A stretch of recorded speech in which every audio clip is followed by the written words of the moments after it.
फिर यूहन्ना ने कहना जारी रखा, ऐ प्यारे, बदी की नहीं बल्कि नेकी की पैरवी कर। नेकी करने वाला खुदा से है, बदी करने वाले ने खुदा को नहीं देखा। अबदी और गैर मुतगीर कलाम खुदा। एक कहानी हिस्सा 102। तीसरा यूहन्ना, बदी की नहीं बल्कि नेकी की पैरवी करो। तीसरा यूहन्ना पहला बाब। पहला और दूसरा यूहन्ना के बाद तीसरा यूहन्ना भी रसूल यूहन्ना का खत है। यूहन्ना यीशु के शागिर्दों में से एक था जिसने ज्यादा से ज्यादा वक्त यीशु के साथ गुजारा, और वो शागिर्द भी था जो सबसे लंबा अरसा तक रहा और यीशु मसीह की खुशखबरी का गवाह था। ऐ प्यारे, मैं ये दुआ करता हूँ कि जिस तरह तू रूहानी तरक्की कर रहा है, इसी तरह तू सब बातों में तरक्की करे और तंदुरुस्त रहे। यूहन्ना दूसरे भाइयों से ये सुनकर बहुत खुश हुआ कि गीस गवाही दे रहा है और सच्चाई पर चल रहा है। यूहन्ना के लिए उससे बढ़कर कोई खुशी नहीं थी कि खुदा के फर्जंदों को हक पर चलता हुआ सुने। यूहन्ना गीस को अजीज दोस्त कहता है और कहा कि ये मुनासिब है कि भाइयों और अजनबियों की खातिरदारी करें जो खुदावंद के नाम की खातिर निकले और गैर कौमों को अंजील की मुनादी करें, और जो लोग उन्हें कबूल करते हैं उनको कहा गया है कि वो हक की तायद के लिए हम खिदमत हों। इसलिए यूहन्ना ने एक बुजुर्ग गीस से, जिसे वो वाकईतन प्यार करता है, कहा, ऐ प्यारे, जो कुछ तू उन भाइयों के साथ करता है जो परदेसी भी हैं, वो दयानत से करता है, लेकिन हमें इस आयत को अच्छी तरह समझने की जरूरत है। अगर उसे याबेस की दुआ की तरह गलत समझा जाए, अगर रूह नजात याफ्ता होने के लिए अच्छी है और हर चीज के लिए ताकत है जो बेहतर है, और जिस्म और रूह के माबैन सभी चीजों को सेहत के तौर पर समझते हैं, तो हम बाइबल को बाइबल की तरह नहीं समझ रहे हैं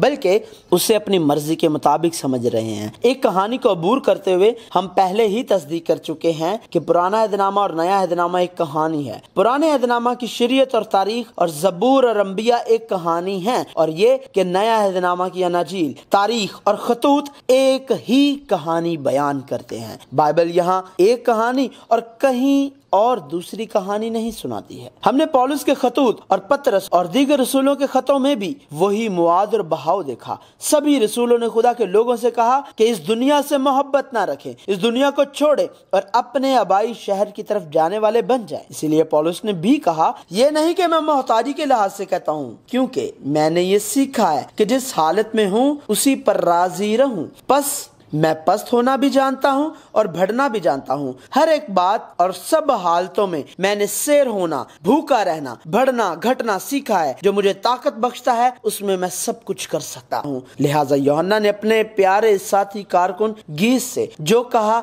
वो इस दुनिया की तमाम चीजें नहीं थी। लिहाजा अगर आप दोबारा इस आयत को देखें तो ये ऐसी ही लगती है। सब बातों में तरक्की करे और तंदुरुस्त रहे का जुमला इस आयत के आखिर में जिस तरह तो रूहानी तरक्की कर रहा है के साथ है। लिहाजा दूसरे लफ्जों में, चूंकि आपकी रूह खुदा का मकदस और खुदा की बादशाही बन गई है, लिहाजा आपको हर हाल में शुक्र अदा करना चाहिए और नजात के इस फजल के जरिए मजबूत और गैर मुतजलजल ईमान से सेहतमंद शख्स बनना चाहिए। दुनिया पर मुसलसल जुल्म सितम किया जाता है, लेकिन हम मुतजलजल नहीं होते हैं क्योंकि वापस लौटने के लिए हमारा वतन है। यही वजह है कि पौलुस थेसलोनिकियों की कलीसिया के अरकान से भी जिन पर सख्त जुल्म किया गया था ये कह सका कि हर वक्त खुश रहो, बिला नागा दुआ करो, हर एक बात में शुक्रगुजारी करो, क्योंकि मसीह यीशु में तुम्हारी बाबत खुदा की यही मर्जी है।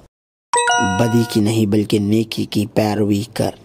यूहन्ना कहता है कि गीस इस प्यारे बुजुर्ग जिसने खुदा के फर्जंद की हैसियत से अपनी जिंदगी में मोहब्बत का मुजाहरा किया के बरक्स दितुरफीस ने उनके बारे में बुरी बातें की, भाइयों को कबूल नहीं किया और जो कबूल करना चाहते हैं उनको भी मना किया और कलीसिया से निकाल दिया। यूहन्ना ने कहा, बस मैं आऊंगा तो उनके कामों को जो वो कर रहा है याद दिलाऊंगा, ये जाहिर हो जाएगा। हमारा ताल्लुक कहाँ से है और हम क्या थामे हुए हैं और किसका पीछा कर रहे हैं वो यकीनन हमारी जिंदगियों से जाहिर हो जाएगा। दरख्त अपने फल से पहचाना जाएगा। अब बाइबल की 66 किताबों में से 64 और यूहन्ना रसूल की 5 किताबों में से 4 किताबें मुकम्मल हो चुकी हैं। मजमूई तौर पर बाइबल का इख्तिताम करीब है और इसके इख्तिताम पर बाइबल बयान करती है कि मोहब्बत करो। अनाजील और अमाल के जरिए अंजील जमीन की इंतहा तक फैलती है और रसूलों के खतूत से इंकशाफ करने के बाद कि अंजील के मंदरजात क्या हैं, अंजील की जिंदगी को हासिल करने वालों के लायक जिंदगी के बारे में मजीद तफसील का इंकशाफ याकूब की किताब से शुरू हुआ है और यूहन्ना ने लफ्ज मोहब्बत दोहराया और इस मोहब्बत को जाहिर करने के लिए कहा